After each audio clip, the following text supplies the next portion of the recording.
कानपुर के ऐतिहासिक परेड मैदान में सालों से सजने वाले बाजार पर अब संकट के बादल मंडरा रहे हैं। नगर निगम द्वारा दुकानदारों को 2 दिन के भीतर मैदान खाली करने के अल्टीमेटम ने सियासी तूल पकड़ लिया है। इस मुद्दे पर अब व्यापारी संगठनों के साथ साथ कांग्रेस और समाजवादी पार्टी के नेता भी लामबंद हो गए।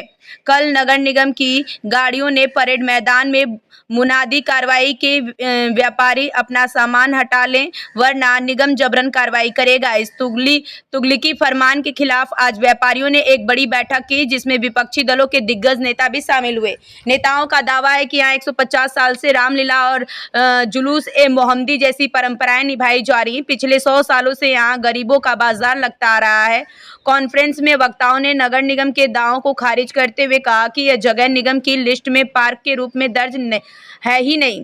यह नजूल या वक्फ की भूमि हो सकती है लेकिन निगम का इस पर सीधा मालिकाना हक नहीं है। बड़े उद्योगपतियों का खेल। व्यापारियों ने आरोप लगाया कि रसूखदार लोग इस जमीन पर 5 स्टार होटल बनाना चाहते हैं और प्रशासन इन्हीं के इशारे पर गरीबों को उजाड़ रहा है। सपा विधायक अमिताभ वाजपेयी ने कहा कि हम गांधीवादी तरीके से लड़ेंगे। अगर प्रशासन लाठियां चलाएगा तो हमारी पीठ तैयार है और गोलियां चलेगी तो हमारे सीने सामने होंगे। हम अपनी परंपराओं और आजीविका के साथ खिलवाड़ नहीं होने देंगे। कल एक तुगलकी फरमान जारी हुआ। नगर निगम की गाड़ी आई माइक लगा करके, पीछे 40-50 उनके वो जो अनधिकृत सेना उनके पास है वो लेकर के आए। गरीबों की इस बाजार जिसमें दुकानदार भी गरीब है और ग्राहक भी गरीब आता है उसके अंदर आकर के मैदान में उन्होंने सबको धमकाया कि 2 दिन के अंदर अपना सामान उठा लीजिए वरना हम उठा ले जाएंगे, उसकी जिम्मेदारी आपकी होगी। हम लोग कल ही मौके पर पहुंचे, तब तक वो लोग निकल गए थे। जो ये इनकी मंशा है, ये पहले भी ऐसे कुत्सित प्रयास इस बाजार के साथ में हुए हैं। ये लोग नगर निगम का पार्क बताते हैं। हम सब मीडिया के सामने दावा करते हैं कि नगर निगम के पार्क की सूची में ये जगह नहीं लिखी है। ये डिस्प्यूट है। कुछ लोग कहते हैं कि ये नजूल की भूमि है, कुछ लोग कहते हैं वक्फ की भूमि है, पर जो भी है ये नगर निगम की भूमि नहीं है। और फिर कोई भूमि हो, हम लोग अपनी परंपराओं का सम्मान करते हैं। यहाँ 150 साल से रामलीला होती आई है। यहाँ पर जुलूस मोहम्मदी निकलता है, यहाँ से हिंदू मुस्लिम कन्याओं का विवाह होता है, बहुत सारे धार्मिक सामाजिक कार्यक्रम होते हैं और यहाँ बाजार लगती है। ये सारे हमारी लंबे समय की परंपरा का हिस्सा है। रामलीला भी 150 साल चल रही है, बाजार भी लगभग 100 साल अधिक समय से लग रही है।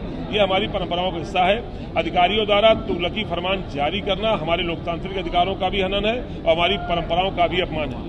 इस समय शहर भर में अतिक्रमण के नाम पर गरीबों को सताने का कुत्सित प्रयास चल रहा है। ना कोई फेरी नीति है, ना कोई टीम बनती है, ना जनप्रतिनिधियों से किसी प्रतिनिधि से वार्ता होती है। सीधे अधिकारी अफसर अपनी मर्जी से ठेले तोड़ देना, बाजारें उखाड़ देना जैसे तुगलकी काम करते हैं। उसके विरोध में आज परेड बाजार के लोगों ने जनप्रतिनिधियों को आमंत्रित किया था कि जो लोग भी समर्थन में स्वाभाव है। हमें खुशी है कि कांग्रेस पार्टी के अध्यक्ष जी, कांग्रेस पार्टी के पूर्व विधायक, समाजवादी पार्टी के विधायक और कई पार्षद साथी भी इस लड़ाई में साथ आए हैं।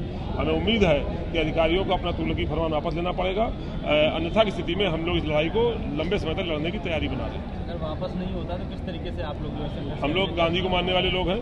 लाठियाँ उनके पास है, लाठी मारेंगे तो पीठ हमारे पास है, गोलियां उनके पास हैं, उसके खाने के लिए छातियां हमारे पास हैं। हम लोग उनके सामने डट कर खड़े होंगे।